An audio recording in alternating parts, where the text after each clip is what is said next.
నమస్కారం. సత్యం ధర్మం SD news కి స్వాగతం. శ్రీకాకుళం జిల్లా పలాస నియోజకవర్గం ఎన్టీఆర్ భరోసా పింఛన్ల పంపిణీలో టీడీపీ నేతల జోక్యం చేసుకోవడంతో వివాదం చెలరేగింది. పలాస కాశీబుగ్గ మున్సిపాలిటీ పరిధిలో వివిధ వార్డులకు చెందిన ముగ్గురికి ఎన్టీఆర్ భరోసా పింఛన్లు నిలిపివేయాలని సచివాలయ సిబ్బందికి స్థానిక టీడీపీ నేతలు హుకుం జారీ చేశారు. ఈ నేపథ్యంలో ముగ్గురు లబ్ధిదారులు తమకు వృద్ధాప్య పెన్షన్లు ఇవ్వడం లేదంటూ చైర్మన్ బల్లా గిరిబాబుకు ఫోన్ ద్వారా ఫిర్యాదు చేశారు. ఈ పరిస్థితిలో సచివాలయ సిబ్బందిని వెంటబెట్టుకుని లబ్ధిదారుల ఇళ్లకు వెళ్లే క్రమంలో చైర్మన్ గిరిబాబును పురుషోత్తంపురంలోని టీడీపీ నాయకులు అడ్డుకున్నారు. ఈ క్రమంలో చైర్మన్ గిరిబాబుకు టీడీపీ నేతలకు మధ్య వాగ్వాదం జరిగింది. చైర్మన్ గిరి అతని సోదరుడిపై టీడీపీ నాయకులు దాడికి యత్నించారు. చైర్మన్ గిరి ఛాతీ మీద చేయి వేసి వెనక్కి నెట్టేశారు. ఈ క్రమంలో స్వల్ప ఉద్రిక్తత ఏర్పడింది. ఇరు వర్గాలను స్థానికులు నిలవరించడంతో వివాదం సద్దుమణిగింది. జరిగిన సంఘటన వీడియో తీసిన టీడీపీ నాయకులు సామాజిక మాధ్యమాల్లో పోస్ట్ చేశారు. ఆ వీడియో సోషల్ మీడియాలో తెగ వైరల్ కావడంతో కలత చెందిన మున్సిపల్ చైర్మన్ గిరిబాబు తనపై దౌర్జన్యం చేసి దుర్భాషలాడారని టీడీపీ నాయకులు సప్ప నవీన్, కె వైకుంఠరావులపై కాశీబుగ్గ పోలీస్ స్టేషన్లో ఫిర్యాదు చేశారు. కాశీబుగ్గ పోలీసులు కేసు నమోదు చేసి దర్యాప్తు చేపట్టారు. అటకాయించి నా మెడల మీద చెయ్యి వేసి పేక పిసుకున్నట్టు చేసి మరి దుర్భాషలాడడం జరిగింది. ఇదే విషయమై మరి పురపాలక సంఘంలో ఉన్న పెద్దలు మరి అలాగే 50 మంది కౌన్సిలర్సు అంతమంది వచ్చి కాశీబుగ్గ సిఐ గారికి ఈ విషయమై ఫిర్యాదు చేయడం జరిగింది. ఏది ఏమైనప్పటికీ కూడా మరి పట్టణంలో అధికార పార్టీలో ఉన్న తెలుగుదేశం ప్రభుత్వం అందరికీ సమన్యాయం చేస్తాము, అందరికీ పెన్షన్లు అందే కార్యక్రమం చేస్తామని మరి మన శాసనసభ్యురాలు శిరీష మేడం గారు చెప్పడం జరిగింది.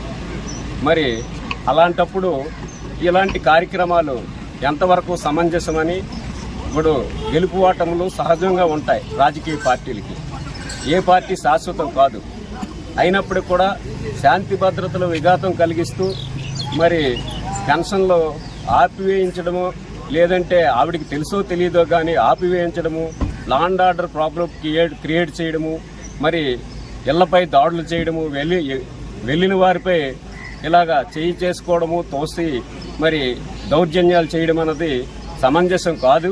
ఇది ప్రజాస్వామ్యానికి మంచిది కాదు. ఈ అధికారాలు శాశ్వతం కావు, ఈ పదవులు శాశ్వతం కావు, ప్రభుత్వాలు కూడా శాశ్వతం కావు. ఇవి గెలుపోవటములు ప్రజాస్వామ్యంలో సహజం.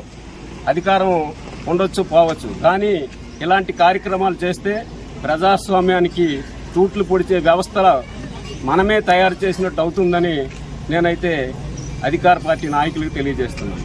ఇది ఎవరు చేసినా తప్పని ఖండించవలసిన అవసరం ఉంది.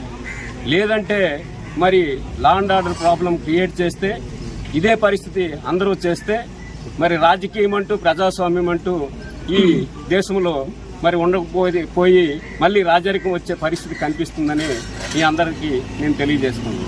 ఇది నా ఒక్కరికే కాదు, ఎంతోమంది మీద జరుగుతున్నాయి. ఈ జరిగిన విషయాలపై తక్షణం ఎంక్వైరీ చేపించి బాధితులపై చర్యలు తీసుకోవాలని మరొకసారి నేను తెలియజేసుకుంటూ మీ దగ్గర సెలవు. పెన్షన్ అనేది ఆపివేశారు కారణాలు లేకుండా. మరి నేనైతే మున్సిపల్ కమిషనర్కి అడిగాను, అలాగే అడ్మిన్ సెక్రటరీగా చైర్మన్కి అడిగాను. చైర్మన్గా నేను అడిగాను, ఏం బాబు ఈ ఫలానా వ్యక్తి నుంచి టీకేఆర్ స్వామి అనే వ్యక్తి నుంచి నాకు ఫోన్ వచ్చింది, ఎందుకు పెన్షన్ ఆపుతున్నావు అంటే, నాకు ఎవరో చెప్పారు, ప్రజరిస్తున్నారు, ఇచ్చేస్తాం సార్ అంటారు.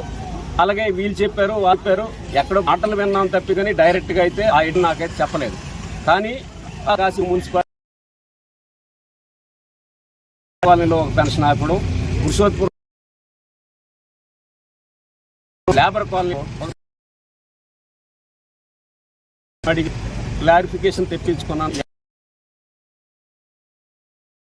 స్థాయిలో ఉన్న మరి అక్కడ ఉన్న నాయకులు, టీడీ నాయకులు అవ్వచ్చు, లేకపోతే